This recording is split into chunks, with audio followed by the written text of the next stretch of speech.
Okay, so hello everyone. My name is Alice Gisnia Putri. I came from University of Indonesia, majoring mechanical engineering, and here I am. In this video, I want to explain about the numerical methods implementation in manufacturing sector that played a crucial role in the circular economy through engineering lenses.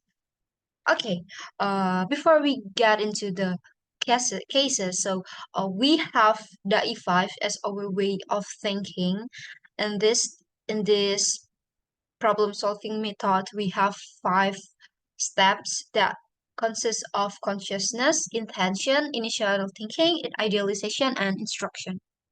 So the E5 basically is the way is the step to solve the problem into the solution. Okay, so, in the first step, we have the consciousness. Consciousness is requires us to identify the problem, and in this case, we have to define what is the circular economy. So, circular economy. Circular economy is an economic system that aimed at minimizing waste and making the most resources. It's unlike the traditional linear economy that follows take, make, and dispose. The circular economy emphasize a reduce, reuse, and recycle approach. So in the system, products, material, and resources are kept in use for as long as possible, extracting maximum value during their life cycle before recovery and regeneration of products and materials at the end of their service life. Okay, so after we found about our consciousness and after we have identified the problem, the next step is intention atau analyze the problem.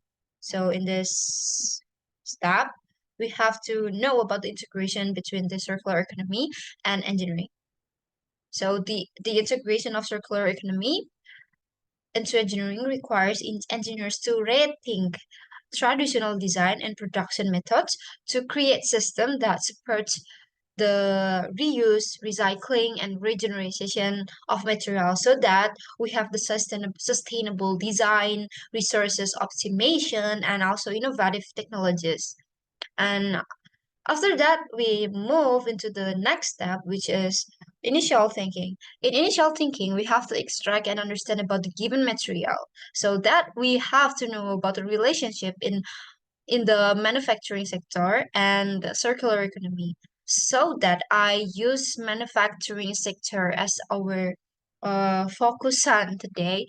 That's because it is the pivotal transforming production system into more sustainable models that enables us to the recovery and reuse materials from end of life product and then reduce the energy consumption through optimized processes and the use of renewable energy sources, and after that designing the product that are easier to disassemble and repair and upgrade, and lastly minimize waste generation with any byproduct being reused within the production cycle.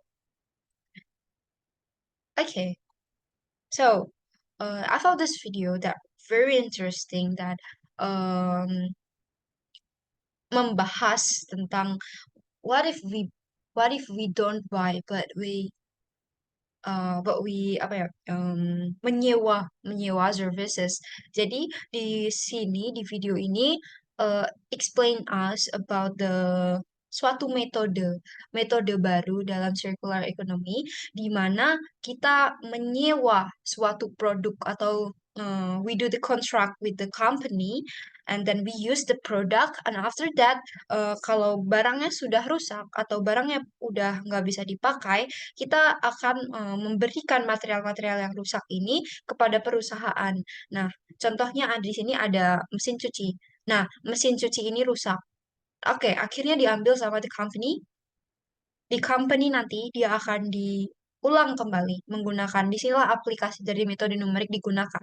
Jadi kayak ada beberapa aplikasi dari engineering, nanti kita akan mengganti software yang rusak atau mungkin sistem mekanik yang rusak atau mungkin juga mengganti colornya atau bentuknya, kita reshape lagi, kita rebuild lagi, kita remanufacturing lagi, and then after that we got new product yang padahal ini adalah bentuk recycle dari produk lama dari perusahaan.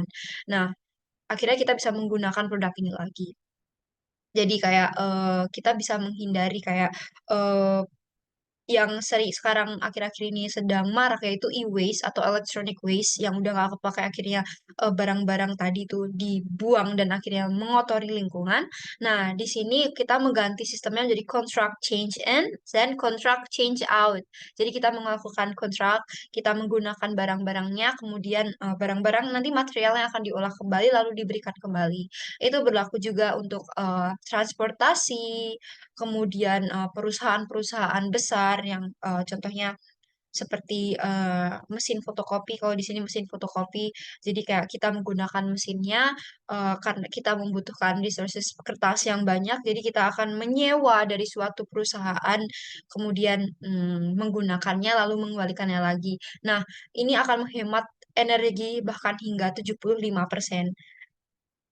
Nah, itu dia eh, jadi tujuan dari circular economy, terutama di bagian remanufacturing, itu adalah untuk mengurangi e-waste atau mengurangi material-material disposal yang nggak terpakai yang akhirnya mengotori lingkungan untuk for the betterment of the environment.